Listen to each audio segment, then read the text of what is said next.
The Great Hall of the Imperial Council buzzed with excitement. Hundreds of alien representatives sat in their floating chairs, all eyes fixed on the massive holographic display showing a small blue planet, Earth. Admiral Marcus stood tall at the center of the chamber, his gray uniform decorated with medals from 1,000 successful conquests. "Earth is nothing but a primitive world," he declared, his voice echoing through the hall. "Their most advanced weapons are simple nuclear devices. Their ships can barely reach their own moon." He gestured at the hologram, which zoomed in to show Earth's cities and military bases. The council members nodded in agreement. For 10,000 years, the Empire had conquered every world they targeted. Their technology was unmatched, their armies unstoppable. Earth would be just another trophy in their vast collection. "My fleet of 1,000 ships will secure this victory within their one Earth week," Admiral Marcus continued, pacing confidently. "Our scans show they still used fossil fuels for energy. They waste time with entertainment and games instead of advancing their civilization." An older council member raised his hand. "Admiral, what about their communications? Our spy probes show they have a global information network." Marcus laughed, the sound filled with arrogance. "A primitive internet system. Nothing compared to our quantum network. They still use cables and radio waves." He pulled up another image, showing Earth's satellites. "Look at these basic machines they put in orbit. They can barely track weather patterns." The council chamber filled with laughter.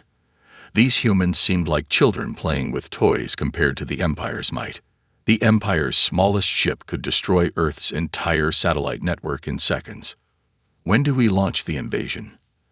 asked the head council member, leaning forward in his floating chair. Admiral Marcus pressed a button on his uniform, and the hologram changed to show his massive fleet waiting at the Empire's main shipyard. Each ship was a masterpiece of engineering, carrying weapons that could crack planets. Their silver hulls gleamed with energy shields that no known weapon could penetrate.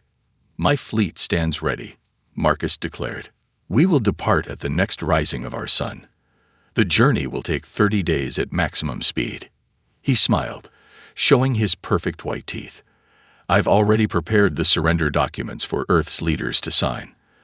The council members stood one by one, raising their hands in approval.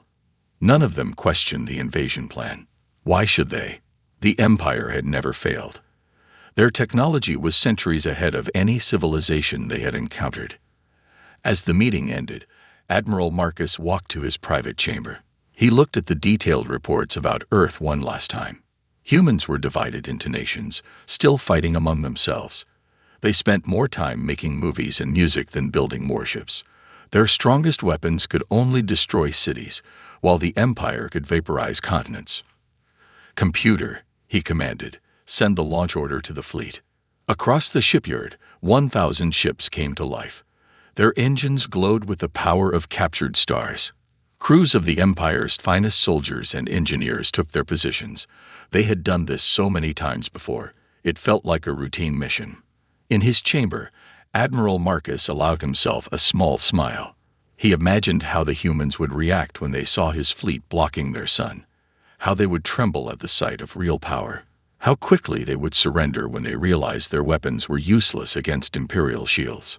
Soon, he whispered to himself, "Earth will be just another star on our flag, another world under our perfect rule." The Admiral had no way of knowing that this routine conquest would become the Empire's greatest mistake, that his confidence would blind him to the truth about Earth, that humans were far more than what they appeared to be. The mighty Imperial fleet launched into space, ready to claim their newest prize. They were about to learn a harsh lesson about underestimating humanity. Deep beneath the Rocky Mountains, in a facility unknown to the public, General Thompson stared at a massive wall of screens. Red dots moved across the displays, showing the Imperial fleet's progress through space. He took a sip of his coffee, his face calm despite the approaching threat. "They're exactly where we expected them to be," he said to the room full of operators. Each person sat at advanced terminals that looked nothing like the computers the public used. These machines were centuries ahead of what the world thought possible. A young operator raised her hand. "Sir, Their fleet is moving at the speed we predicted. They'll reach the outer solar system in 28 days. General Thompson nodded. He pressed a button on his command console, connecting him to every hidden defense facility on Earth. This is Thompson. Operation Silent Shield is now active. Authorization code Omega 7. Across the planet, things began to change. In the depths of the oceans, massive doors opened on secret bases. In hidden mountain valleys, enormous weapon platforms rose from the ground, disguised as hills and mountains. High above the Earth, satellites that appeared to be simple communication relays transformed, revealing their true military nature. Send the alert to all world leaders, Thompson ordered. But remember, the public must not know yet. Let them enjoy their normal lives for a few more weeks. In hidden bunkers across Earth, military commanders accessed their real weapons. The tanks, planes, and missiles that the world saw were just a cover. Humanity's true military power had been hidden for decades, waiting for this moment. Status report, Thompson called out to his team. Quantum defense grid at 100%, sir. Dark matter cannons fully charged. Battle network online and running simulations. Drone swarms ready for deployment. Stealth fleet standing by in lunar shadow. The general allowed himself a small smile. The aliens thought they were attacking a primitive world that barely understood space travel. They had no idea that humans had discovered their empire centuries ago. Every primitive satellite they saw was a carefully crafted lie. Show me the planetary shield coverage, Thompson ordered. A new image appeared on the main screen. Earth was surrounded by an invisible web of energy, powerful enough to withstand any known weapon in the galaxy. The aliens would see nothing until it was too late. Sir, another operator called out, should we power up the antimatter plants? Not yet, Thompson replied. Let's not show our full hand too early. The Empire's arrogance will be their downfall. They think they're hunting sheep, but they're walking into a den of lions. In orbit, Special Forces teams in advanced stealth suits checked their equipment. Their armor could bend light, making them invisible to any scanner. Their weapons could punch holes through space itself. These soldiers had trained their entire lives for this moment. Message from the President. Sir, an aide announced, handing Thompson a secure tablet. The message was simple. All nations stand ready. The plan proceeds as discussed. Good hunting, General. Thompson looked around the command center. Every person here had kept this secret for years. They lived double lives, pretending to work normal jobs while preparing for this invasion. The world's governments had put aside their differences long ago when they discovered they weren't alone in the universe. Send the activation codes to all defense stations, Thompson ordered. Wake up every hidden weapon, every stealth ship, every drone. But keep them dark until my command. Across Earth, the greatest military force humanity had ever built came to life. Not a single weapon appeared on any normal radar. Not a single soldier was visible to any watching eye. Earth appeared exactly as it always had, seemingly defenseless, seemingly primitive. As the Imperial fleet approached, confident in their superior technology, humanity waited patiently. They had prepared for this moment for generations. The Empire thought they were about to claim an easy victory. Instead, they were flying into the most sophisticated trap ever created. General Thompson took another sip of his coffee. Let them come, he whispered. Let them see what humanity is really capable of. The Imperial fleet emerged from faster-than-light travel at the edge of the solar system, their 1,000 ships casting long shadows across Pluto's icy surface.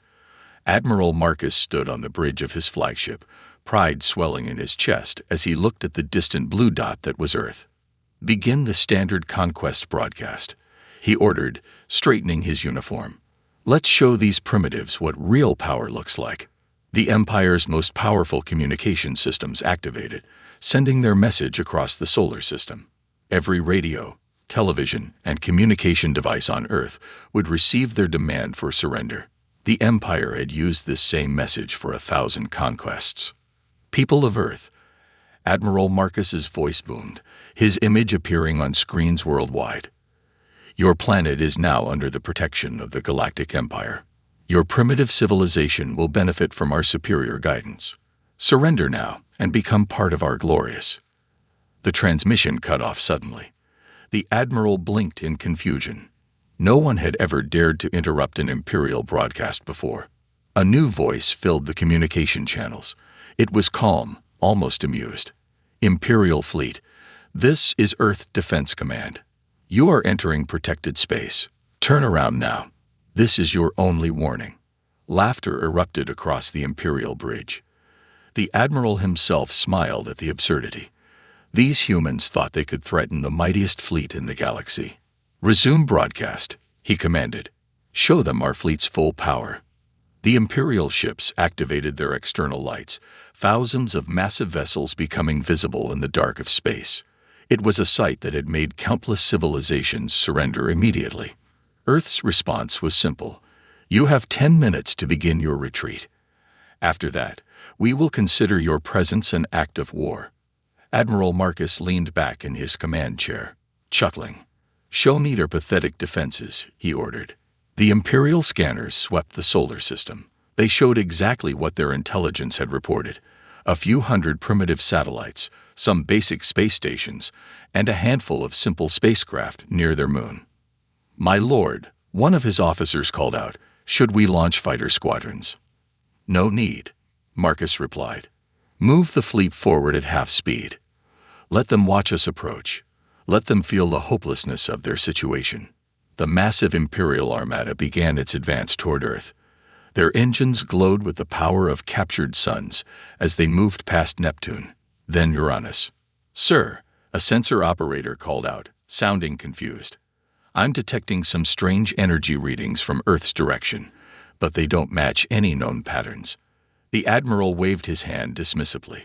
Probably their primitive nuclear weapons powering up. Nothing that can harm our shields. 8 minutes had passed since Earth's warning. The fleet continued its advance, now passing Saturn's rings. Admiral Marcus prepared another broadcast, one he had used many times before. The speech that would describe in detail how resistance was futile. 2 minutes until their deadline. Sir, an officer announced. Let them threaten us, Marcus said. What can primitives possibly? A new voice interrupted him, different from the first. This one belonged to General Thompson, though the Admiral didn't know his name. Imperial Fleet, you have failed to retreat. We are now activating our defense systems. What happens next is your own fault. For the first time, a hint of uncertainty crossed the Admiral's face. Something felt different about these humans. Most species begged for mercy by now. These humans sounded almost eager. Raise shields to maximum, he ordered, a slight tremor in his voice. Show these primitives what happens when you challenge the Empire. As his words echoed across the bridge, the space around the Imperial fleet began to change. The first signs of humanity's true power were about to reveal themselves, and the Empire's greatest defeat was about to begin. The Admiral had no way of knowing that his next order would be his last as commander of an intact fleet. The humans had finished their preparations. Now it was time for them to demonstrate why challenging Earth had been the Empire's final mistake. Space lit up like a new star being born. Where there was emptiness moments before, millions of small objects suddenly appeared around the Imperial fleet. Admiral Marcus leaned forward in his command chair, squinting at the tactical display. What are those? He demanded, pointing at the swarm of objects. Before his officers could answer, the small objects moved. They weren't just moving. They were accelerating faster than anything the Empire had ever encountered. The swarm of what they now realized were Earth's combat drones surrounded the Imperial fleet in seconds. Impossible, whispered the Admiral. Nothing can move that fast. The first wave of drones struck the Imperial shields. Marcus smiled, expecting the small devices to be destroyed by their superior defense technology. Instead, the impossible happened. The drones passed through the shields as if they weren't there. Our shields, an officer screamed. They're using some kind of quantum phase technology. The drones exist in multiple states at once. Our shields can't stop them. Across the fleet, alarms blared. The drones weren't attacking with normal weapons. They were using technologies the Empire had thought impossible. Gravity itself bent around their ships. Matter turned to energy and back again. Space folded in ways that violated everything the Empire knew about physics. Launch fighters. Marcus ordered, his voice shaking. Return fire with everything we have. Imperial fighters poured from the carrier ships, their weapons blazing. But the human drones were always where the fighters weren't, moving through dimensions the Empire didn't know existed. It wasn't a battle. It was a demonstration of power. On his tactical display, Marcus watched in horror as the first Imperial ships began to fall. Not exploding, as he expected, but simply shutting down. The drones weren't destroying them. They were turning them off like children's toys. "My lord," his second-in-command reported, face pale with fear. "We've lost contact with the entire first attack wing. 300 ships, just dead in space." In the command center beneath the Rocky Mountains, General Thompson watched the battle with calm satisfaction. "Phase 2, he ordered quietly. New signals appeared on the Imperial sensors. Large objects were emerging from behind Earth's moon, ships that had been completely invisible to Imperial detection systems. They were human warships, but they looked nothing like the primitive spacecraft the Empire had expected. "What kind of weapons are they using?" Marcus demanded as more of his fleet went dark. "Sir, we don't know," his science officer admitted. "Our sensors can't even understand what we're seeing. They're using principles of physics we've never encountered." The human warships didn't bother with conventional weapons. They simply created fields of altered spacetime around Imperial vessels. Ships that entered these fields found their own technology turned against them. Matter became uncertain, energy flowed backward, and quantum states collapsed in impossible ways. 60% of the fleet is disabled, someone reported. The admiral barely heard them. He was staring at the tactical display, watching his mighty armada being systematically dismantled by an enemy they had completely underestimated. In orbit around Earth, the last line of human defenses activated. A web of satellites, disguised for decades as simple communication relays, revealed their true nature. They began emitting waves of energy that the Empire's sensors couldn't even detect, but which turned their advanced technology into useless metal. "Send the retreat signal," Marcus ordered, his voice hollow. But even as he gave the command, his own flagship systems began to flicker and die. The last thing Admiral Marcus saw before his ship lost power was a simple text message on his screen. "This is why you shouldn't judge a civilization by its cover." As darkness fell across his bridge, the Admiral finally understood. They hadn't been dealing with primitives at all. They had challenged a civilization so advanced it could hide its true nature from the entire galaxy. And now they were paying the price for their arrogance. In the Mountain Command Center, General Thompson allowed himself a small smile. "Phase 1 of contact completed," he announced. "Now, let's show them what we can really do." With half the Imperial fleet drifting powerless in space and the other half struggling to maintain basic functions, humanity decided it was time to reveal even more of their true power. General Thompson pressed a single button on his command console, initiating the next phase of Earth's response. "Begin the counterattack," he ordered. "Show them exactly what happens when you threaten Earth." Space itself seemed to tear open around the Imperial fleet. Where there was nothing before, dozens of sleek black ships suddenly appeared. They had been there all along, hidden in the folds of reality by technology the Empire couldn't even comprehend. Admiral Marcus, working with emergency power on his flagship's bridge, stared in disbelief at these new vessels. They were beautiful in a terrifying way, their surfaces seeming to absorb light itself. No sensors could lock onto them. They existed in a state that defied Imperial technology. "What manner of devils are these humans?" he whispered, watching as his mighty fleet became prey. The black ships moved with impossible grace. They didn't use normal engines. They manipulated gravity itself, surfing on waves of bent spacetime. Around each ship, reality distorted like a lens, bending weapon fire away before it could strike them. "Sir," one of Marcus's few remaining officers called out, "they're using some kind of dark matter technology. Our weapons pass right through them." The human ships began their attack. They didn't fire normal weapons. Instead, they released spheres of contained antimatter.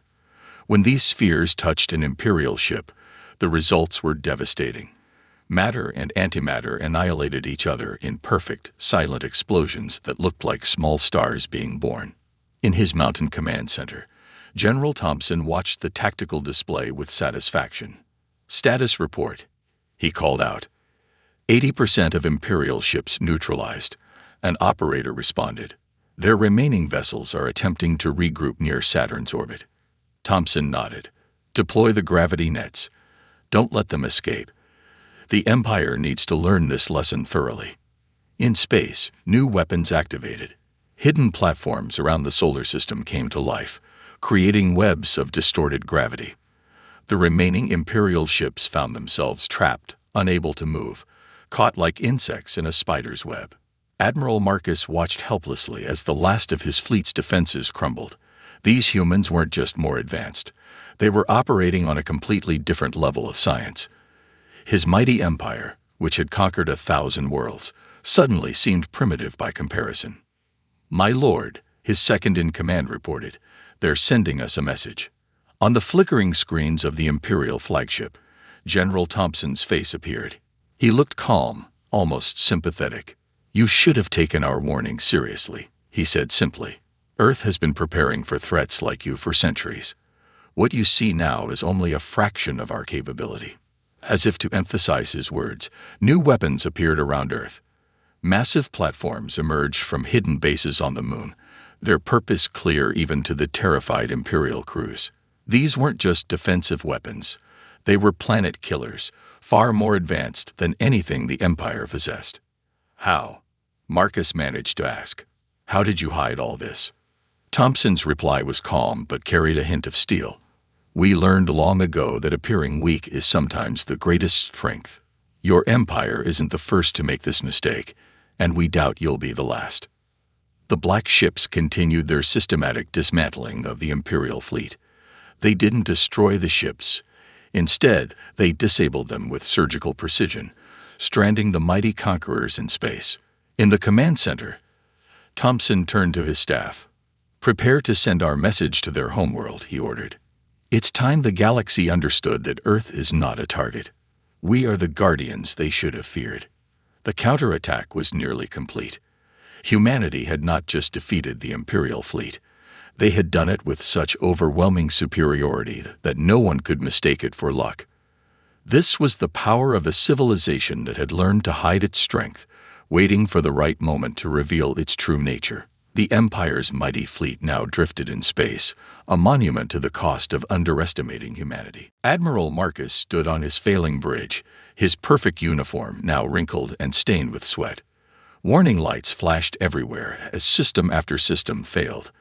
Around his mighty fleet, Earth's black ships moved like sharks circling wounded prey. "My lord," his weapons officer called out, voice trembling, "should we use the planet killer?" The Admiral's eyes narrowed. The planet killer was the Empire's ultimate weapon, capable of destroying entire worlds. They had never needed to use it before. The mere threat was usually enough. Now it was their last hope. "Power up the planet killer," Marcus ordered. "If we cannot have Earth, no one will." Deep within the largest Imperial ship, ancient machinery hummed to life. A weapon that could crack planets began its charging sequence. Green energy coursed through massive conduits, building up power that could shatter worlds. In the Rocky Mountain Command Center, an operator turned to General Thompson. "Sir, they're powering up some kind of super weapon. Energy readings are off the charts." Thompson took a sip of his coffee, completely unworried. "Right on schedule," he said. "They all try this eventually. Activate the planetary shield. Let's show them one more surprise." Around Earth, hidden generators that had waited decades for this moment came to life. A shimmering field of energy began to form around the planet, layer after layer of protection powered by technology that the Empire couldn't understand. "Fire the planet killer," Admiral Marcus screamed, desperation in his voice. Full power. The massive weapon fired, sending a beam of pure destruction toward Earth. It was enough energy to destroy 10 planets, concentrated into one terrible burst. The Empire had never seen anything survive this weapon. But when the beam hit Earth's shield, something impossible happened. The shield didn't just stop the blast, it absorbed it. The energy was caught in a complex web of quantum fields and simply disappeared.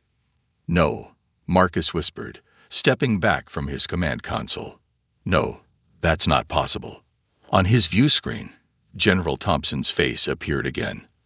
"I really wish you hadn't done that," he said, shaking his head. "Now we have to respond in kind." Earth's defense platforms turned toward the Imperial fleet, but they didn't fire normal weapons. Instead, they released waves of energy that traveled through dimensions the Empire didn't know existed. These waves passed through shields, through hull armor, through everything. "What's happening?" Marcus demanded as his ship's systems began to change.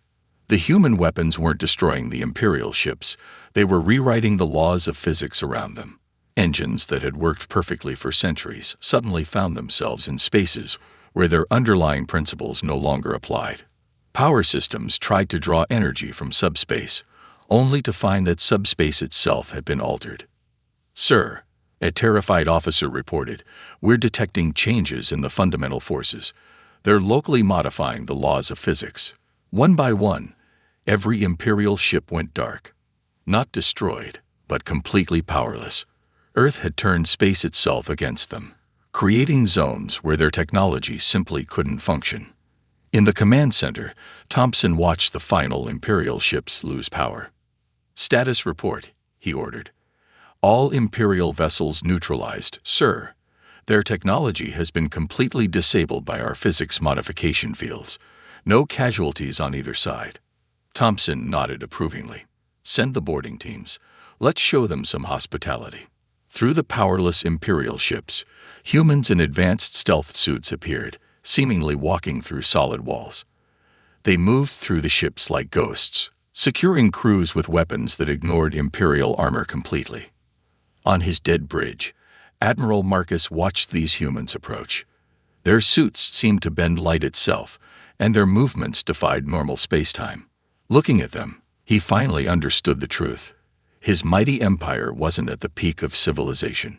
They were children playing with toys compared to humanity's true power. "Admiral Marcus," a human soldier said, stepping through a solid wall onto the bridge, "Earth would like to have a word with you about the proper way to make first contact." The Empire's greatest fleet hung motionless in space, a testament to humanity's overwhelming technological superiority. And they still hadn't shown their full strength. 3 days after the battle, Admiral Marcus stood in Earth's Global Defense Council chamber. The room was filled with representatives from every nation, but his eyes were fixed on the holographic display, showing his defeated fleet being towed into Earth orbit. "Your ships will be returned to you," General Thompson explained, standing at the center of the chamber. "After we've made some adjustments to prevent future hostile actions." The Admiral watched as human engineers swarmed over his mighty vessels. They worked with technology that seemed to ignore physical laws, moving through solid walls and manipulating matter itself. His proud warships now looked like children's toys compared to Earth's capabilities. "Why?" Marcus finally asked, his voice hollow. "Why hide all this power? You could have dominated the galaxy." Thompson smiled. "Because, Admiral, true strength isn't about domination. Earth united centuries ago, when we first detected your empire. We decided to watch, to learn, and to prepare. We chose to appear weak because it taught us who our real enemies were." On the massive screens around the chamber, images appeared from across the galaxy. Secret human outposts hidden on thousands of worlds, monitoring stations that had watched the Empire for centuries, and technological achievements that made Imperial science look primitive. "As we speak," Thompson continued, "your Emperor is receiving our message. Earth is now revealing itself to the galaxy, not as conquerors, but as guardians." In the Imperial Palace, light years away, the Emperor himself watched recordings of the battle. He saw his invincible fleet disabled without a single shot fired. He saw weapons that controlled gravity, altered physics, and ignored everything the Empire thought was impossible. Back on Earth, Marcus looked out a window at the Rocky Mountains. Somewhere beneath them lay technologies he couldn't comprehend. "What happens now?" he asked quietly. "Now," Thompson replied, "the galaxy learns a new way. Earth will share some of our advancements, gradually, with those who prove themselves peaceful. The age of empire is over. The age of cooperation begins." Around the chamber, screens showed the changes already beginning. Imperial colony worlds receiving messages from Earth, offering friendship instead of dominance. Hidden human bases emerging on distant planets, revealing themselves as centers of learning and technological advancement. "Your fleet will return home," Thompson explained, carrying a message. "Earth's space is protected, but we're not interested in conquest. We've had the power to take over your empire for centuries. We chose a different path." Marcus watched as his ships, now restored to minimal power, began their